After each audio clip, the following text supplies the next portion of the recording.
Jeder, der in diese Grabkammer geht, wird ein lebendiger Toter. Die 3 Archäologen haben meine Warnung nicht geglaubt. Sie wollten nicht hören. Seht, an dieser Wand steht es in alter Schrift geschrieben. Wissen Sie, was die Wort bedeutet? Das geht euch nicht an. Verschwindet, sonst es ist zu spät. Der Saleh hat sich vor ihm aufgepflanzt, hat die Hände in die Seite gestemmt und ägyptisch auf ihn eingeschwafelt. Der Mann hat die Stirn gerunzelt, hat dann vom Saleh zu mir geschaut und die Augen zusammengekniffen. Glück für dich, dass dein kleiner Freund dabei ist. Ich glaube ihm, dass du guter Mensch bist und helfen willst. Was ist deine Frage? Wieso essen und trinken die Menschen nicht mehr, wenn sie das Grab betreten haben? Es ist der Staub, der auf dem Boden liegt. Er löst Wandlung aus, wenn Männer den Staub einatmen. Altes Rezept meiner Familie zum Schutz der Toten. Falls das stimmt, dann handelt es sich beim Staub um Zombiepulver. Es macht Menschen willenlos wie Skitod. Sie essen und trinken nicht mehr und stehen scheinbar unter dem Einfluss von einer unbekannten Macht. Aber was sind jetzt die Tränen vom schwarzen Krokodil? Alle Krokodile waren damals heilig, außer einem, das schwarze Krokodil. Es lebte in Wust und war böse. Wenn es weint, hat eine Tränen viele Menschen das Leben gekostet.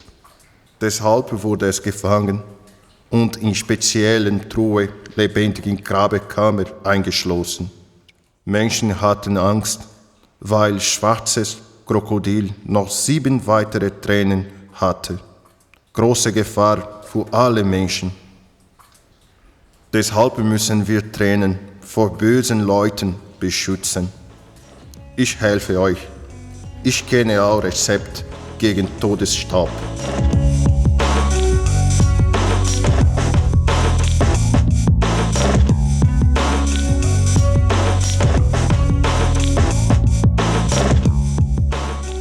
Ich bin am Samstagmittag aus Ägypten zurückgekehrt. Schon am Freitag ist der Sarkophag aus der Grabkammer geborgen worden. Der Beduinenwächter hat ihn ins ägyptische Museum nach Kairo begleitet, wo er geöffnet worden ist. Der Sir hat von den Wissenschaftlern, die für Zyklop arbeiten, einen Fax bekommen. Der Bericht hat das Ergebnis der Öffnung enthalten. In dem Sarkophag hat es keine Krokodilmumie gehabt, sondern den Leichnam von einem Mann, der bei lebendigem Leib mumifiziert worden ist. Bei der Mumie hat es sich aller Wahrscheinlichkeit nach um einen Magier, Priester oder einen Gelehrten gehandelt. Unter seinen übereinandergelegten Händen hat man 7 kleine Glasgefäße gefunden, die eine grünliche Flüssigkeit enthalten haben. Die erste Analyse von dieser Flüssigkeit ist vorgelegen.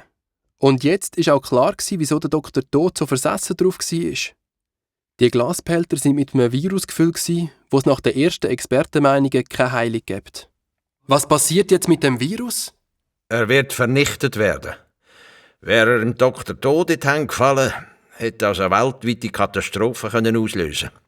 Die 3 Archäologen im Spital haben eine Spezialbehandlung bekommen, die ziemlich schnell Erfolg gebracht hat. Die Männer sind aus dem Trancezustand verwacht und haben sich wieder normal verhalten. Der Saleh ist natürlich in seiner Heimat Ägypten geblieben.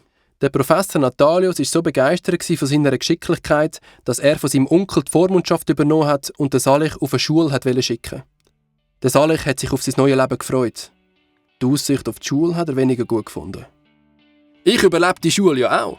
Haha, du gehst doch nur in die Schule, um die Pause zwischen deinen Geheimaufträgen zu füllen.